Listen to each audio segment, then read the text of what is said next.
Assalamualaikum warahmatullahi wabarakatuh. Kembali lagi bersama saya Imam Sobirin di Ngaji Saya, yaitu channel tentang edukasi dan informasi.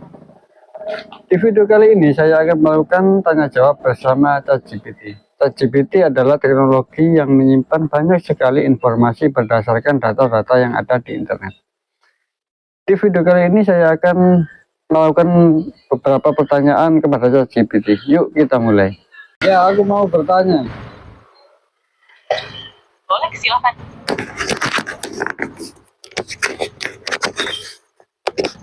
Apa mukjizat Nabi Muhammad? Mukjizat Nabi Muhammad ada banyak, tapi yang paling terkenal salah satunya adalah Al-Quran. Selain itu, ada peristiwa Isra Mi'raj, di mana beliau melakukan perjalanan dari Masjidil Haram ke Masjidil Aqsa, terus naik ke langit dalam waktu semalam. Ada juga peristiwa air yang keluar dari jemari beliau dan bisa mencukupi banyak orang. Apa ada lagi?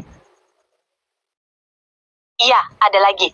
Misalnya saat Perang Badar, beliau diberi pertolongan malaikat.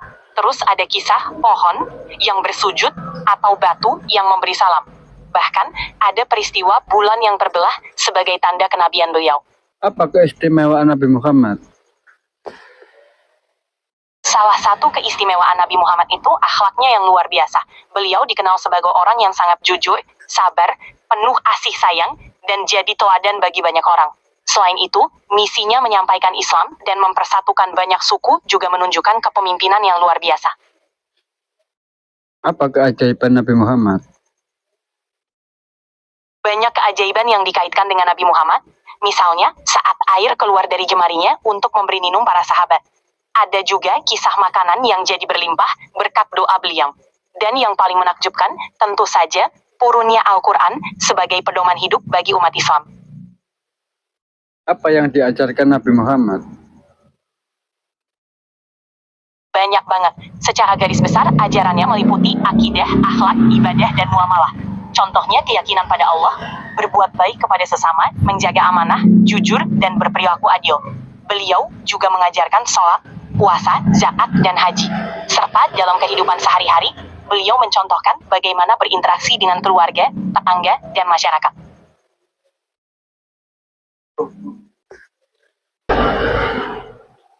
Bagaimanakah kisah Nabi Muhammad bertemu dengan pendeta Nasrani?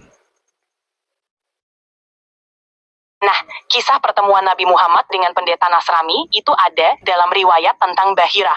Waktu Nabi Muhammad masih kecil, sekitar umur 12 tahun, beliau ikut berdagang ke Syam bersama pamannya Abu Thalib.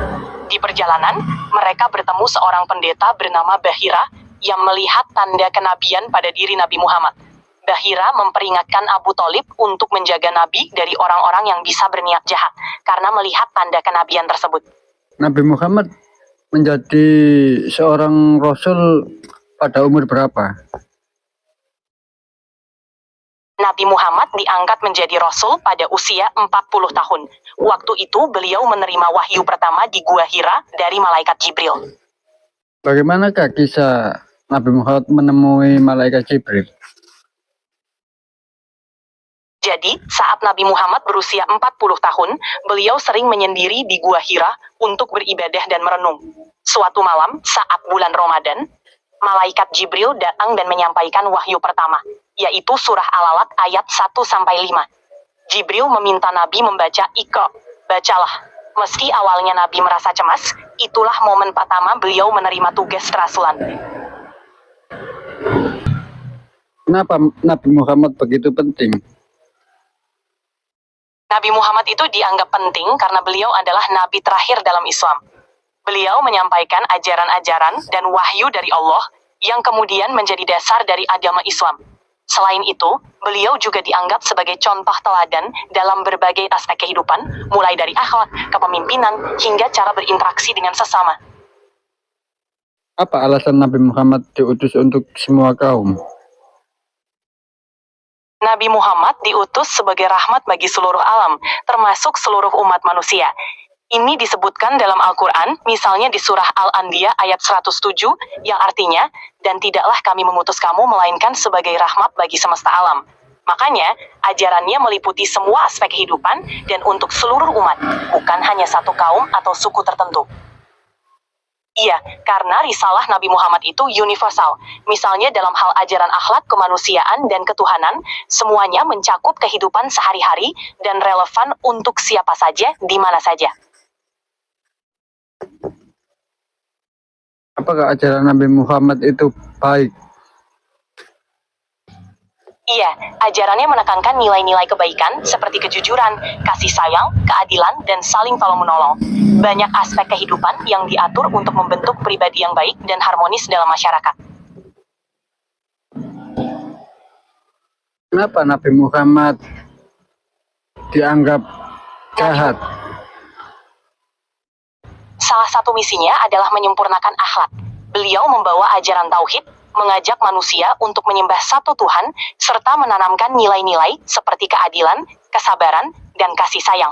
Selain itu, beliau juga membawa pedoman hidup lewat Al-Quran dan Sunnah.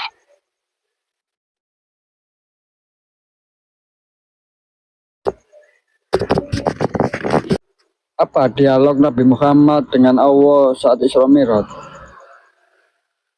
Dalam peristiwa Isra Mi'raj, Nabi Muhammad menerima perintah dari Allah untuk menegakkan salat 5 waktu bagi umat Islam. Pada awalnya, perintah tersebut adalah 50 kali sehari. Namun setelah Nabi Muhammad berdialog dengan Allah dan berulang kali meminta keringanan, akhirnya diperolehlah jumlah 5 waktu sehari. Dialog ini menunjukkan kasih sayang Allah dan pentingnya salat dalam kehidupan umat Islam.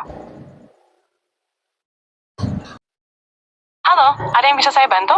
Ya, aku mau bertanya. Tentu, ada yang ingin kamu tanyakan? Apa itu sholat? Salat atau syalat dalam bahasa Arab adalah ibadah wajib dalam agama Islam yang dilakukan 5 kali sehari. Salat merupakan salah satu dari rukun Islam yang paling penting. Setiap muslim yang sudah baligh wajib melaksanakannya. Salat dilakukan pada waktu-waktu tertentu dalam sehari, yaitu subuh, duhur, asar, maghrib, dan isya. Salat melibatkan gerakan khusus, serta bertujuan untuk mendekatkan diri kepada Allah. Ada lagi yang ingin kamu ketahui tentang salat? Kenapa sholat itu penting? Salat dianggap penting dalam Islam karena memiliki beberapa makna dan tujuan yang mendalam. Pertama, salat adalah cara untuk berkomunikasi langsung dengan Allah, memperkuat hubungan spiritual antara manusia dan penciptanya. Kedua, salat membantu menjaga disiplin dan ketertiban dalam kehidupan sehari-hari. Ketiga, salat merupakan cara untuk membersihkan diri dari dosa dan kesalahan, serta sebagai pengingat akan nilai-nilai moral dan etika. Oleh karena itu, salat memiliki peran yang sangat penting dalam kehidupan spiritual dan sosial seorang muslim. Apakah orang sholat itu pasti baik?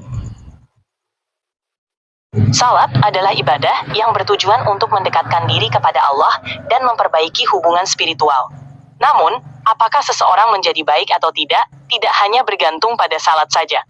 Salat adalah salah satu aspek dari kehidupan spiritual dan moral, tetapi menjadi orang yang baik juga melibatkan perbuatan baik, kejujuran, kebaikan kepada sesama, dan banyak lagi. Jadi, salat adalah bagian dari perjalanan spiritual, tetapi karakter dan tindakan sehari-hari juga sangat penting.